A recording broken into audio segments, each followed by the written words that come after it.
I should have waited a second longer to show you how beautifully the water boils, and it automatically shuts itself off when it's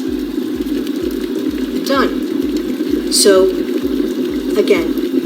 you want a great kettle, this is a fantastic